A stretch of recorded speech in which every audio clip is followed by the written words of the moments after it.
अस्सलाम वालेकुम, मैं हूं मरियम नवाज़, मेरे साथ है वसीम मलिक। आप देख रहे हैं फ्रॉम कोर्ट रूम नंबर 1।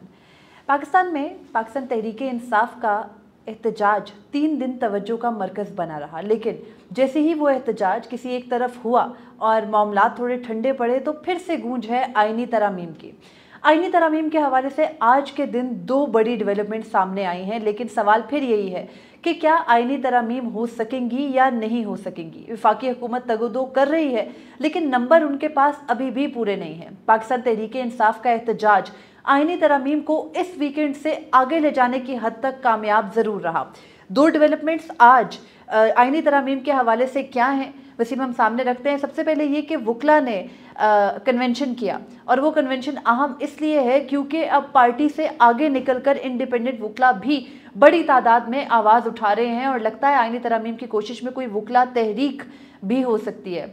आज क्या हुआ, क्या कुछ कहा गया, उसकी तरफ दूसरी जो डेवलपमेंट है वो उसका भी ज़रा शुरू से तज़किरा कर लेते हैं, फिर आगे चलकर डिस्कस करते हैं। मौलाना फजलुर रहमान फिर से उन्हें मनाने की कोशिशें। गुज़श्ता रात डिप्टी वज़ीर आज़म उनके घर आए, मुलाकात हुई, वफ़द था पूरा। और आज के रोज़ मौलाना जब गए ये फ़लस्तीन कॉन्फ्रेंस में, तो उसमें नवाज शरीफ हों, आसिफ अली ज़रदारी हों, बिलावल भुट्टो हों, उनकी मौजूदगी में मौलाना की मुलाकात हुई है। और उस मुलाकात के बाद अभी भी कोशिशें हैं मौलाना को मनाने की, लेकिन मौलाना नहीं मानेंगे। वजूहात क्या हैं, अभी तक नहीं माने, उसकी वजूहात क्या हैं वो भी आगे चलकर बताते हैं। लेकिन मैं आपको आज एक दाद देता हूँ शुरू में कि आप सहाफ़ती इक़दार पे पूरा उतरी हैं।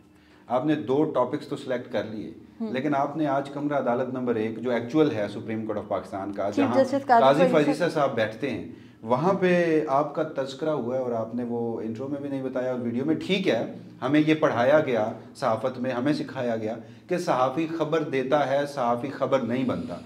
लेकिन अगर आप खबर बनी है तो फिर मेरा काम है कि मैं उस खबर को भी नाजरीन के सामने रखूं। तो नाजरीन, आज मरियम नवाज़ खान साहिबा ने चीफ जस्टिस काजी फजीसा को एक मरतबा फिर से मायूस किया है। वो कैसे, वो आगे चलकर आपको बताएंगे। मुझे ज़रा ये बताएं, वकला कन्वेंशन का हम तज़किरा करते हैं, ये इंतहाई अहम था। और इससे कबल हमने देखा कि हामिद खान ग्रुप जो है वो सिर्फ इन आईनी तरमीम के खिलाफ आवाज़ उठा रहा है, या कुछ इंडिपेंडेंट वकला हैं, फैसल सदीकी साहब हों या मुनीर मलिक साहब हों, सलाहुद्दीन, तो वो लिख भी रहे हैं, बोल भी रहे हैं। मगर हमने ये देखा था कि जो बाकायदा वकला की बार्स थी, जो बुनियादी जुज़्व होता है किसी वकला तहरीक का, वो सिर्फ लाहौर हाई कोर्ट बार हमें नज़र आ रही थी, पेशावर हाई कोर्ट, जो क्वेटा हाई कोर्ट बार है, बलूचिस्तान हाई कोर्ट बार, वो रोज़ तरदीदें लिख रही थी, मुज़म्मतें लिख रही थी, आवाज़ ज़रूर उठा रही थी। मगर आज जो हुआ है ये सिम्बॉलिकली बहुत अहम है। नाज़रीन, इस्लामाबाद में हुआ आल पाकिस्तान वकला लॉयर्स कन्वेंशन, और ये कन्वेंशन इनकाद इसका किया जा रहा था हामिद खान ग्रुप के, जो मुखालिफ ग्रुप है। माजी में मरहुमा आसमा जहांगीर ग्रुप हुआ करता था, और मौजूदा लम्हे में वो आज़म नज़ीर तारड़ एहसन बोन ग्रुप, यानी अगर हम उस ग्रुप को कहें चंद वकला को निकाल कर, तो ये जो तमाम बॉडीज़ हैं, मैं तो इसे नून लीग का लीगल विंग कहूँगा। नून लीग का वकीलों का कोई अगर विंग होता तो वो यही होता। नून लीग से लिंक कर रहे हैं, जिनका डीएचए के साथ मुआहदा हो चुका है, वो नून लीग से अब ऊपर की चीज़ बन चुके हैं, डायरेक्टली इस्टेब्लिशमेंट के साथ वो एक पेज के ऊपर है। तो नून लीग का डीएचए से या डीएचए वालों से कोई मुआहदा नहीं हुआ। तो जब नून लीग डीएचए वालों से, जब नून लीग इस्टेब्लिशमेंट के खिलाफ लड़ती है तो ये 2 बार्स लड़ा करती हैं। लेकिन जब नून लीग की सुलह हुई, अच्छे टर्म्स थे, तो फिर इन 2 बार्स को भी नवाजना चाहिए था। पाकिस्तान बार कौंसिल हो या फिर सुप्रीम कोर्ट बार, ये अब ज्यादती कर रही है। देखिए, अगर लड़े हैं वो नून लीग के लिए और फिर जब अच्छे ताल्लुकात हुए तो फायदा नून लीग को आप दोबारा अपोजिशन में जाने दें, क्या पता इस दफा सीन मुख्तलिफ हो। लेकिन आज का प्लाट वापस कर देंगे, वो नहीं करेंगे। अब गंदी मिसाल दिमाग में आ रही है। खैर, आगे बढ़ते हैं। जो आज ऑल पाकिस्तान लॉयर्स कन्वेंशन हुआ, इसके अंदर हामिद खान की तकरीर, मैं समझती हूँ वसीम, शायद सबसे ज़्यादा अहमियत की हामिल इसलिए है क्योंकि हामिद खान साहब चीफ जस्टिस काजी फजीसा के ख़िलाफ़ जब रेफरेंस आया था उनकी अपनी ही हुकूमत के दौर में, तो तब वो उसकी मुखालफत में खड़े हुए। आज उन्होंने उसका जिक्र भी किया, जिन अल्फाज में किया, मैं कहूँगी शायद अब तक के सबसे सख्त तरीन अल्फाज में हामिद खान साहब ने ये तकरीर की। अच्छा, उस तकरीर की जानिब बढ़ते हैं। मैं थोड़ा सा पहले अपना वो जो हमारा कॉन्टेक्स्ट है नाजरीन के लिए वो मुकम्मल हो जाए। हाँ। हामिद खान ग्रुप, उनकी जो बार्स हैं वो इन आईनी तरमीम के खिलाफ आवाज़ उठा रही थी। अब आज के रोज़ इस्लामाबाद की 3 बार्स थी। इस्लामाबाद हाई कोर्ट बार, इस्लामाबाद डिस्ट्रिक्ट बार और इस्लामाबाद बार काउंसिल। और इस्लामाबाद हाई कोर्ट बार के जो सदर हैं रियासत अली आज़ाद साहब, इनका ताल्लुक जो है वो माजी का आसमा जहांगीर ग्रुप और मौजूदा आजम नज़ीर तारड़ और एहसन भून ग्रुप, तो उनकी जानिब से इस वकला कन्वेंशन का इनकाद किया जाना और सदर इस्लामाबाद हाई कोर्ट बार की जानिब से जो अल्फाज इस्तेमाल किए गए और उसमें बाकी जो लोग गए, तो अब ये मुझे बार्स इकट्ठी होती हुई नज़र आ रही हैं। जब बार्स इकट्ठी होती हुई नज़र आ रही हैं, दोनों ग्रुप्स इकट्ठे होते नज़र आ रहे हैं, तो फिर मुझे ये आईनी तरमीम इस सूरत में खटाई में पड़ती हुई नज़र आ रही है। वैसे तो हम बहुत सारी वजूहात बताते हैं कि नहीं होंगी ये आईनी तरमीम। आज ग़ालिबन 7 अक्टूबर है, इस वक्त जब हम वीडियो रिकॉर्ड कर रहे हैं शाम का वक्त है, तो आज भी हम अपने उसी मौक़िफ़ पे कायम है। ख़बर नहीं, तज्ज़िया है कि वफाकी हुकूमत के लिए मुश्किल है, बल्कि कहीं ना कहीं हद तक नामुमकिन भी हैं ये आईनी तरमीम।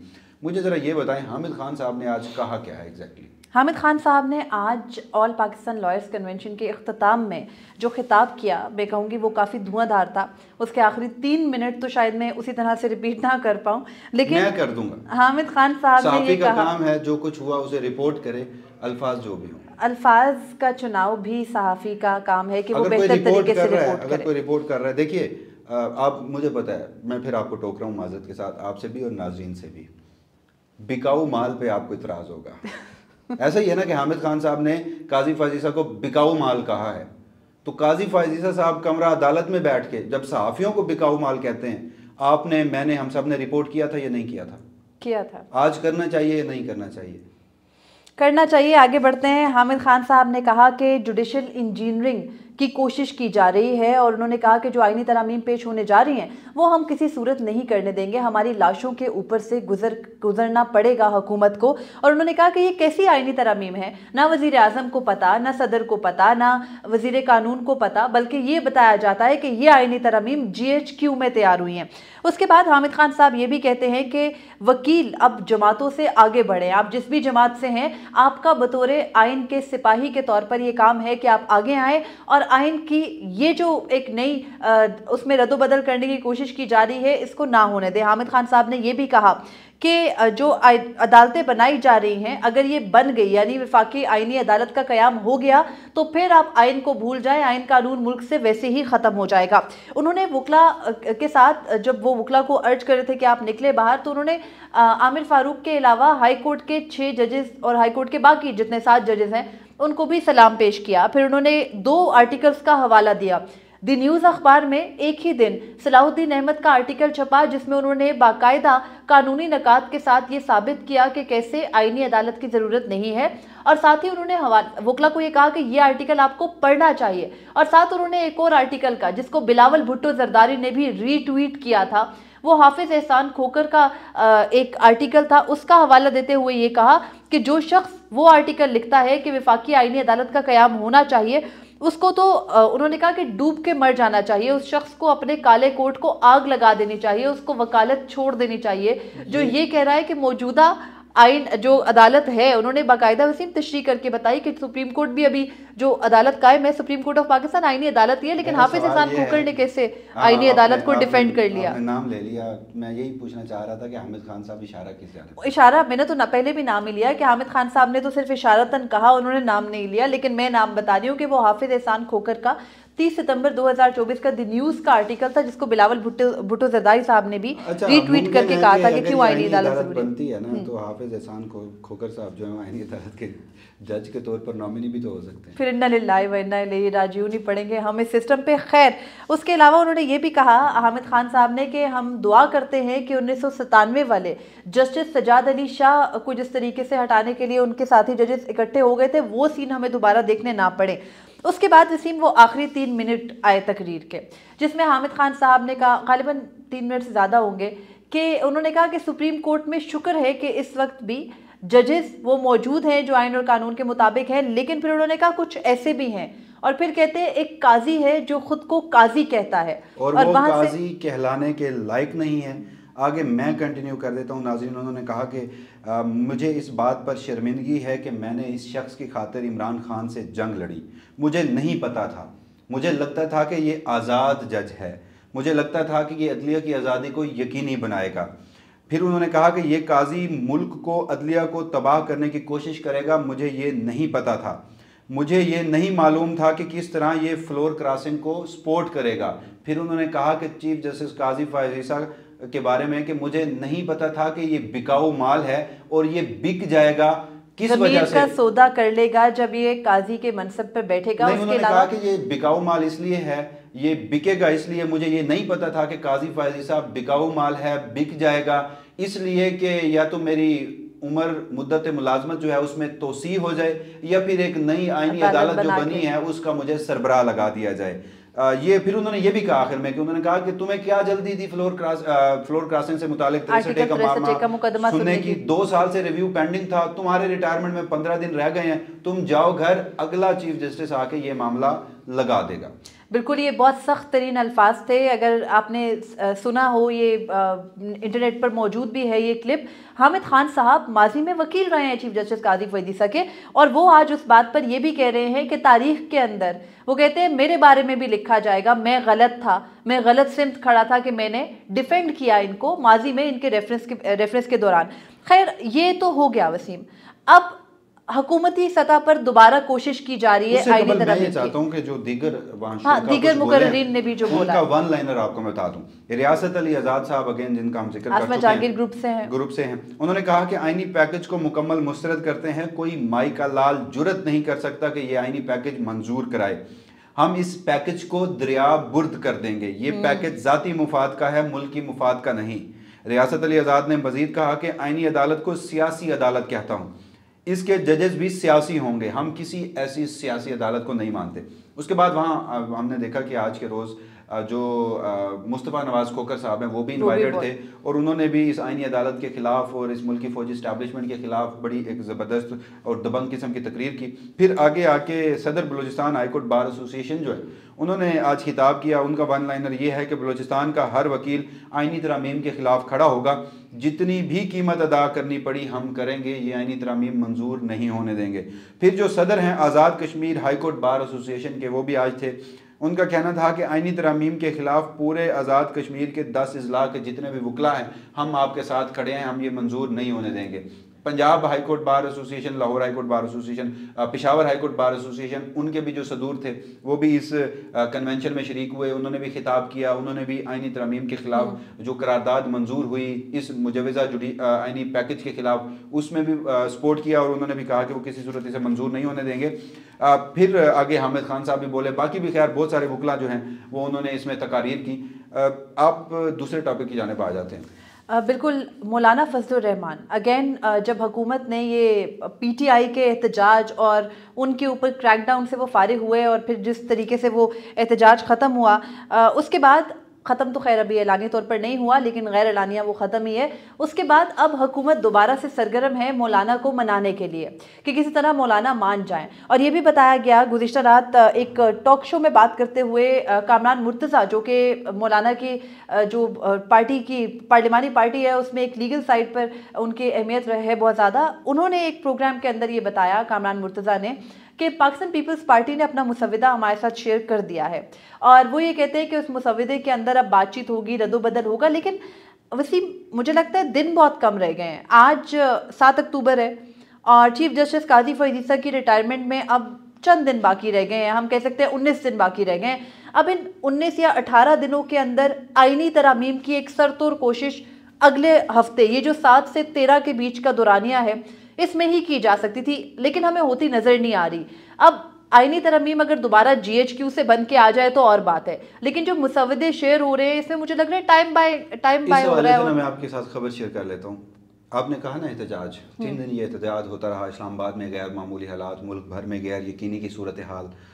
इस सारे टाइम स्पैन में आईनी तरमीम का जो एजेंडा था वो वफाकी हुकूमत, इस मुल्क की फौजी इस्टेब्लिशमेंट और जितने भी फ्रीक इसको मंजूर करवाना चाहते हैं उनके एजेंडे के लिस्ट पहले नंबर पे था।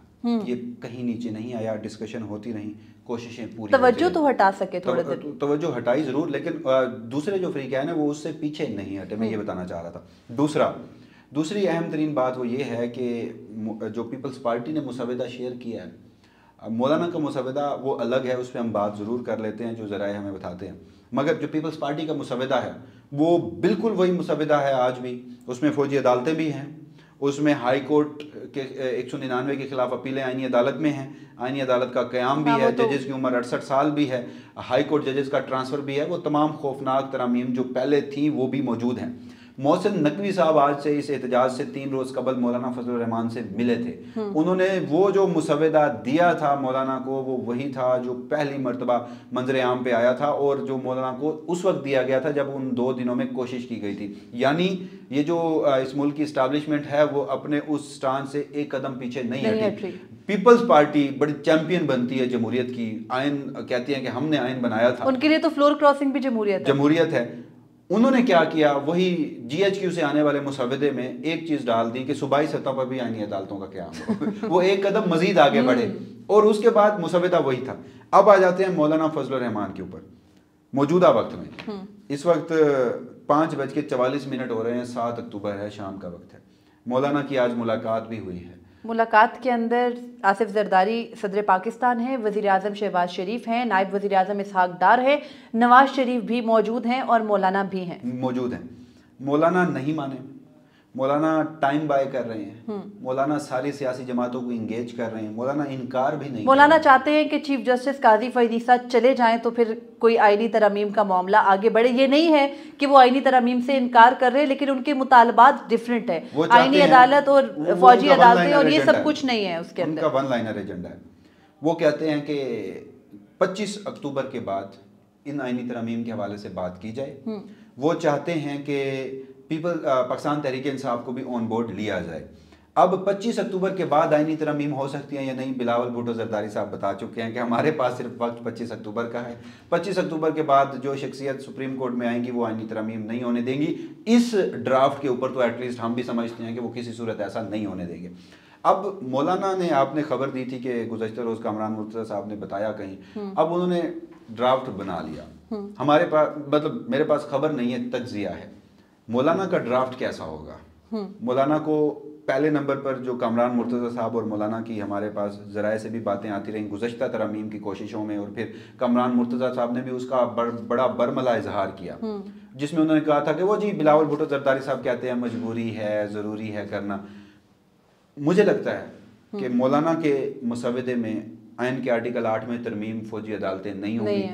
मौलाना के मुसव्वदे में जजेस की उम्र 68 साल नहीं होगी। मौलाना के मुसव्वदे में हाई कोर्ट के जजेस का जो ट्रांसफ़र है वो नहीं होगा। मौलाना के मुसव्वदे में मुमकिन तौर पर आइनी तरमीम जो आइनी अदालत है वो हो सकती है।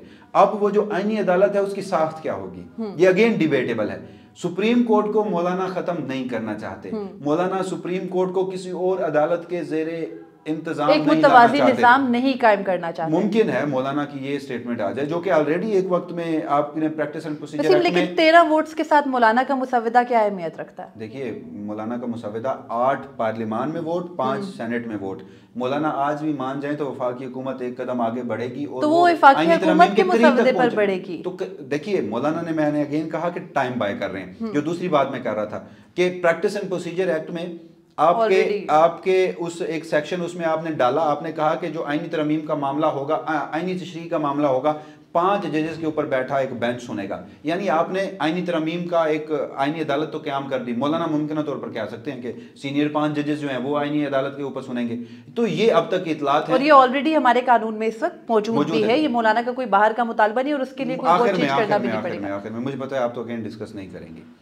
आज कमरा अदालत नंबर टाइम ज़्यादा हो रहा है। आज कमरा अदालत नंबर 1 में एक तौहीन अदालत के मुकदमे की समाअत थी, गालिबन मोनाल का जो फैसला, मार्गला हिल्स नेशनल पार्क तौहीन अदालत, उसमें हुआ कुछ यूँ कि चीफ जस्टिस काजी फैज़ ईसा ने अचानक वो केस का जो हवाले से ऑब्जर्वेशन है वो दे रहे थे। उन्होंने कहा कि लोग सोशल मीडिया पर लाइक्स और डिसलाइक्स के लिए इदारों को बेइज्जत करते हैं या इदारों के खिलाफ प्रोपेगेंडा करते हैं। अगले लम्हे में उन्होंने कहा कि फिर हम जो भी कोई बात करते हैं वो तो रिपोर्ट नहीं होती, लेकिन बड़े बड़े थंबनेल्स बन जाते हैं। फिर नाज़रीन, उन्होंने सुप्रीम कोर्ट ऑफ पाकिस्तान के कमरा अदालत नंबर 1 में एक खातून रिपोर्टर वहाँ पर बैठी थी, हमारी कोलीग हैं, उनकी तरफ इशारा करते हुए कहा कि ये देखें एक खातून यहाँ बैठी हैं। जैसे ही कहा गया कि बड़े बड़े थंबनेल्स बनेंगे तो इशारा किया गया कि वो देखें जी वो खातून बैठी हैं। अब जो वो हमारी फीमेल कोलीग रिपोर्टर थी वो चौंक गई। वो अचानक उन्होंने चीफ जस्टिस काजी फैज़ ईसा की जानिब देखा, काजी फैज़ ईसा साहब ने उनकी जानिब देखा, तो काजी फैज़ ईसा साहब ने कहा नहीं नहीं नहीं ये नहीं है। और अब मैं आपको एक और बात भी बता दूं कि सुप्रीम कोर्ट को कवर करने वाली इस वक्त 2 खातून रिपोर्टर्स हैं। एक तो काजी साहब जिसे ढूंढ रहे थे उनका डिनाइल आ गया, दूसरा मरियम नवाज खान साहिबा हैं। आज आप कमरा अदालत में होती तो काजी फाइज़ा साहब ने आपकी जानिब इशारा भी किया था, आपको ढूंढ भी रहे थे, आप नहीं पहुंची, आपने मायूस कर दिया। मुझे ये बात बताएं कि आखिर आप कैसी रिपोर्ट है। मैं आज इस वीडियो के बाद नाज़रीन मरियम नवाज खान साहिबा का अपना भी यूट्यूब चैनल है, इस हमारे कलेक्टिव एक कोशिश थी, उसके अलावा मैं आज थंबनेल ज़रूर पढ़ूंगा। देखिए, थंबनेल उन्हें कौन से वाले से एतराज़ है मैं ज़रूर जानना चाहती हूँ, लेकिन आज मैं कमरा अदालत में नहीं थी, कुछ और मसरूफियत की वजह से वहाँ मौजूद नहीं थी। और ये मुकदमा क्योंकि ख़त्म ही होना था और हो भी गया तो बहुत ज़्यादा अहमियत का हामिल भी नहीं था। जिस खातून रिपोर्टर की ये बात कर रहे हैं वो सबीन शहबाज है, वो वहाँ बैठी थी और वो वाहिद रिपोर्टर वहाँ बैठी थी और कोई था भी नहीं। तो चीफ साहब को लगा कि शायद मैं हूँ और वो पता नहीं इससे आगे क्या कहना चाहते थे, ये फैसला खुद ही। लेकिन इससे कबल भी नाज़रीन बड़ी बदकिस्मती की बात है, मरीम नहीं बोलेंगी, लेकिन इससे कबल भी गुज़श्ता 1 साल की पूरी कहानी है। तो वो मैडम जब चाहेंगी, अगर वो डिस्क्लोज़ करना चाहें तो वो कर दें, मेरे पास इसका अख्तियार नहीं है। तो बहरहाल ये तमाम तर मौज़ूआत थे इस हवाले से। अब देखना ये है कि वफाकी हुकूमत की जो मुझे इस लम्हे में भी मिशन इम्पॉसिबल ही लग रहा है आईनी तरमीम का, उसमें वो कामयाब हो पाते हैं या नहीं, इस हवाले से जो भी फर्दर डेवलपमेंट होंगी। एंड पर सिर्फ ये आईनी तरमीम होगी नहीं होगी। अगेन हम हर वीडियो जब भी आईनी तरमीम से पहले आईनी तरमीम मैं नहीं देख रहा, और जो आईनी तरमीम होगी उसमें आईनी अदालत का कयाम भले हो जाए, लेकिन इन चीफ के साथ हम आसान कर देते हैं। मैं 26 अक्टूबर को जस्टिस मंसूर अली शाह को चीफ जस्टिस पाकिस्तान देख रहा हूँ, चीफ जस्टिस सुप्रीम कोर्ट नहीं, चीफ जस्टिस पाकिस्तान देख रहा हूँ। तो इस हवाले से जो भी फर्दर डेवलपमेंट होंगी आपको कोर्ट रूम नंबर 1 से मैं और मरियम नवाज खान साहिबा आगाह रखते रहेंगे। हम दोनों को दीजिएगा इजाज़त। अल्लाह निगहबान। अपने फीडबैक से ज़रूर आगाह कीजिएगा।